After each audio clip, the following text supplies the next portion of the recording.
thank you all very much for attending this course on the political philosophy of finance.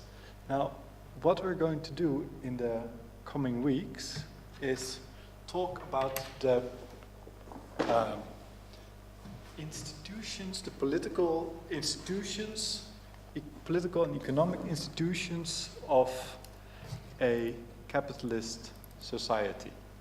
So we're going to talk about topics such as what is money? We're going to talk about the role of the banking system in creating money. Right, we start with this very foundational question, what is money? There are all sorts of very fundamental ontological debates on the nature of money and the way in which societies create a unit of value to transact in. Then we're going to look at the role of the banking system, which, as it turns out, issues a form of money, but then also the central bank, which issues the national currency. And we're also going to look at public finance, so the ways in which governments fund their expenditures, in part through taxation, but also by borrowing in financial markets and by issuing more money. And then towards the end, we're also going to contrast the various specificities of the financial institutions of a capitalist society by looking at various forms of historical and imagined socialism, which have an entirely different way of dealing with these economic questions.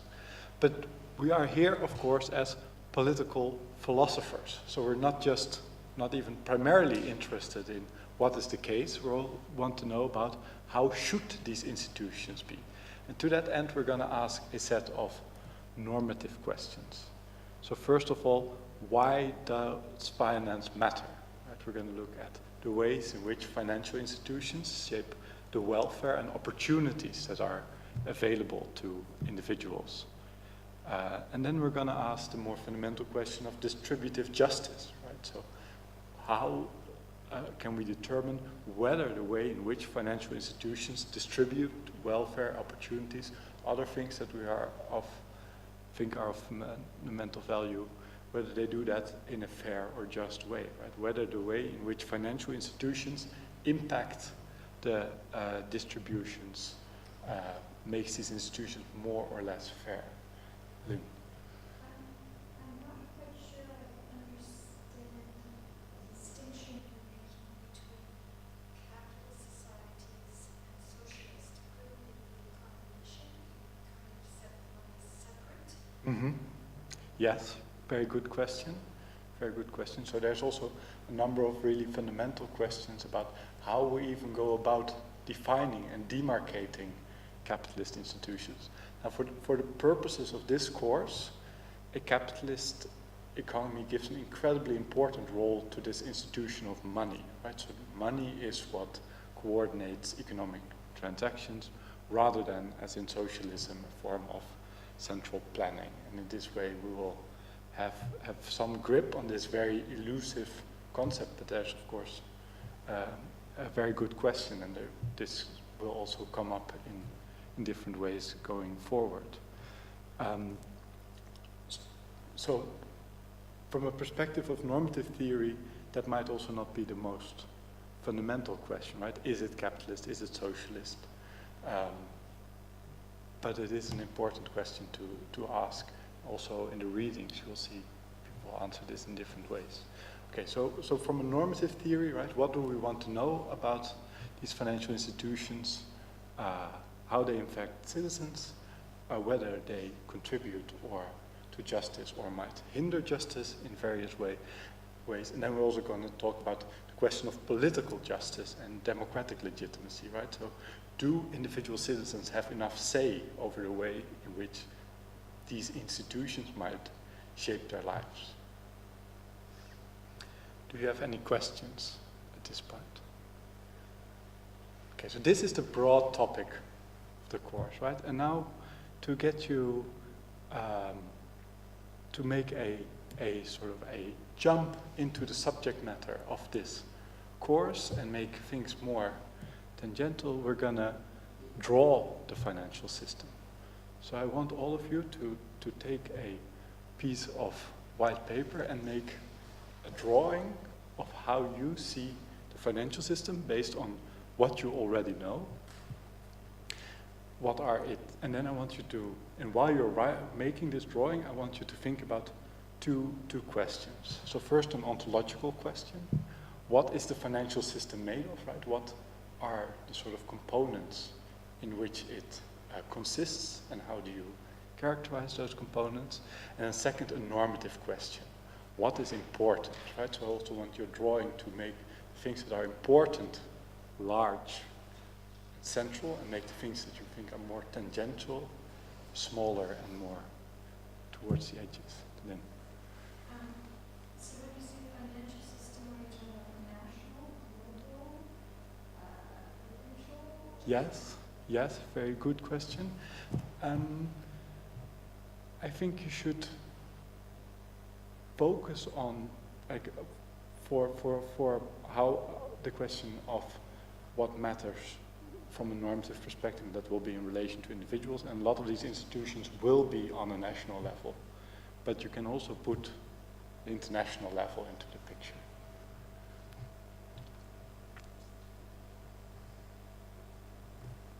And I'll give you 3 minutes for this.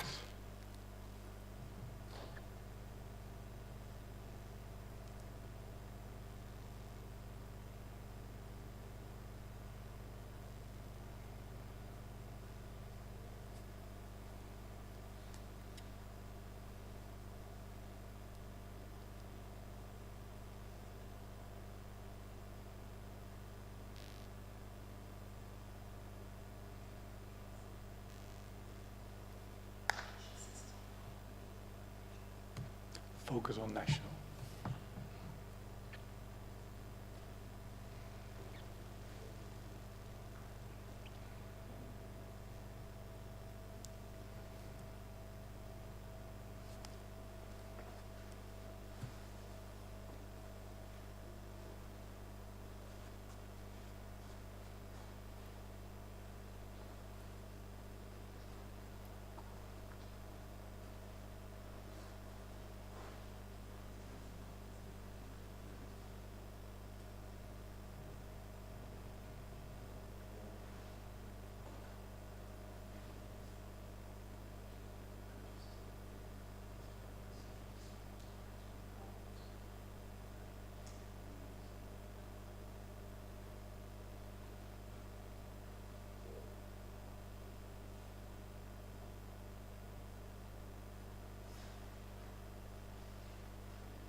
Once you're ready, discuss in pairs of two, and talk and explain how you've made your maps to each other, and then we're going to talk about this on the whiteboard.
important.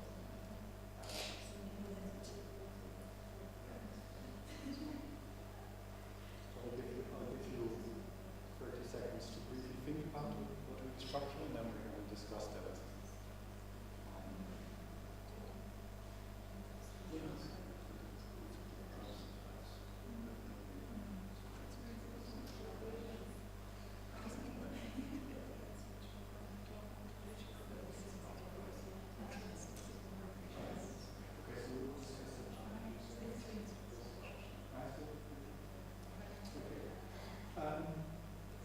That's what I would now is everybody individually is the one who was trying to think of this all, the others. So I focused on actors and she focused on roles. So the math was completely different because of that.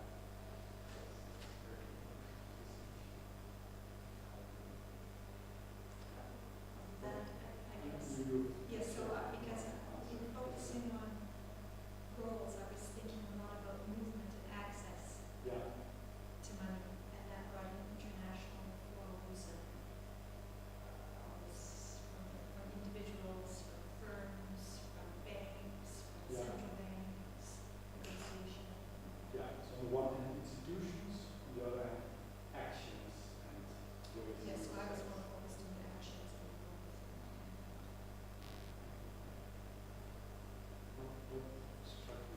I don't very smartly read government. Trying, which I did not.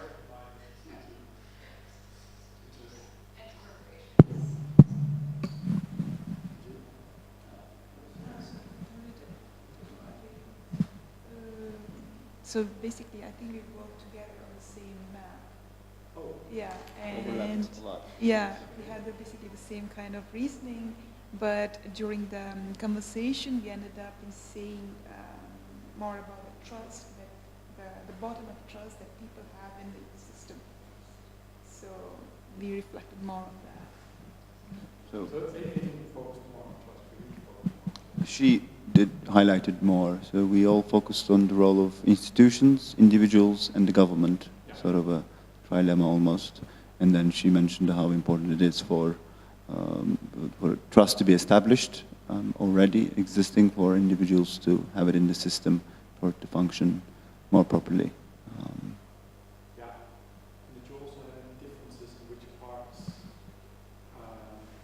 were, so trust is important for the financial system to operate, right? Did you also have any differences in which parts you thought were more important fundamentally, for example, for individuals or for, so to say, how a financial system would fit into your vision of a society? I think it was more on how individuals felt trusting towards the system.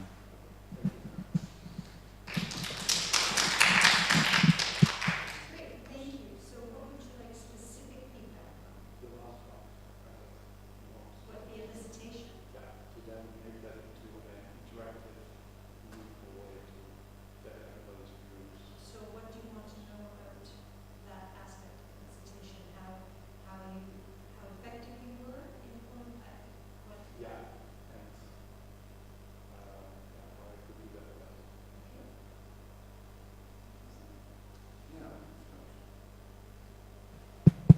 Yeah, I found it very engaging. It was actually a good idea to not to just write down, and I like how he came out and explained a bit further to draw, which sort of forces you to think about a relationship in a visual sense.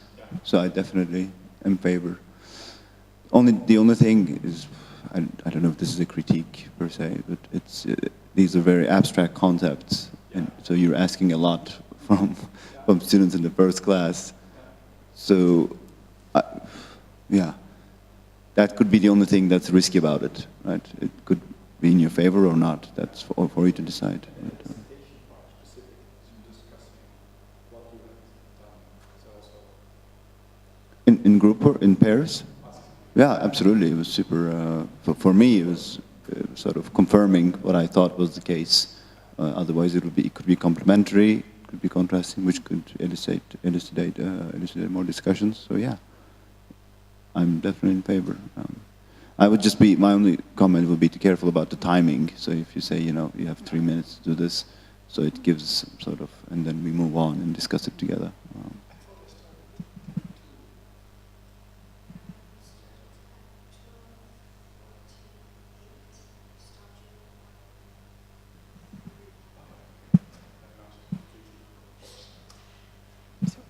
I also very much like the idea of drawing instead of doing a brainstorm exercise. So drawing was more, I don't know, for me immediate because I could make connections, put on the ideas and make connections. And the second exercise was more on differences. So it was a twofold exercise in the whole. So I liked it.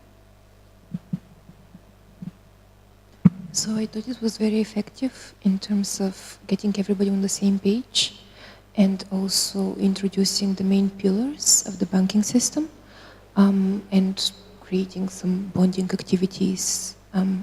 What I thought was a little problematic is if this is a course for political philosophers, it is very possible that not everybody in the room will have the same foundational knowledge. So instead of jumping right to the question what struck you most about the other person's work, it might have been useful to recap and ask, so what are the main actors on your graphs, so that you can bring everybody on the same page, you can identify those actors, you're bringing, in that way you're underlining or highlighting the importance of the government, which is on your previous slide, the relationships between different actors, so people, corporations, businesses, and so on. And that makes a connection nicely to the previous slide. And then basically ask students what are the differences they identified and why that is surprising.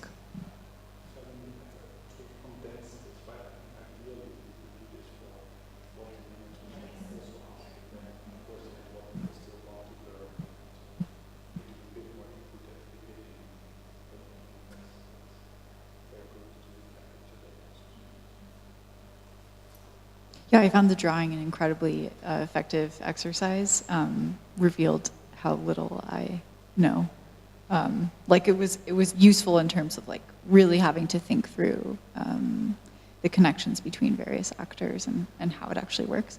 One suggestion, I think it could have been really effective in a recap. So like before maybe asking students to share what points of difference they noticed, perhaps you could first build a graph or a drawing or a map on the board using feedback from students. So that way you would have, you'd be like showing a visual built on kind of the collective understanding. And then that could be a way to segue into a kind of bigger discussion. Yes, I think what both people have said, I agree with if you had more time. Because then people could critique their own maps. They could think of what had been left out or the relative importance, because you'd asked about what was important and what was included. So that would give them a basis for critiquing their own that came from the group. As regards your question about difference, I think I would have actually, like you did there, you told us what the task was, put up those questions you had. What's different, what's the same, or whatever it was. Because you gave us an oral instruction as a next step, but to actually have had it there would have been useful, because then we'd go, okay, what is it we're doing? Yeah, but that's, of course. But it's the idea of reinforcing visually what you're asking. Yeah, I think I had the same ideas than the people speaking before me, that you could use the second part of the exercise should be you drawing the map on the blackboard with what people said, and maybe then discussing what's important or how important something should be on the map based on what people say, and then discuss differences or something like that. It's what I find difficult is you make everybody draw a map. In a way, it's also good that everybody does it differently, and then to come and then either on the spot think of a synthesis that acknowledges all these things, or to just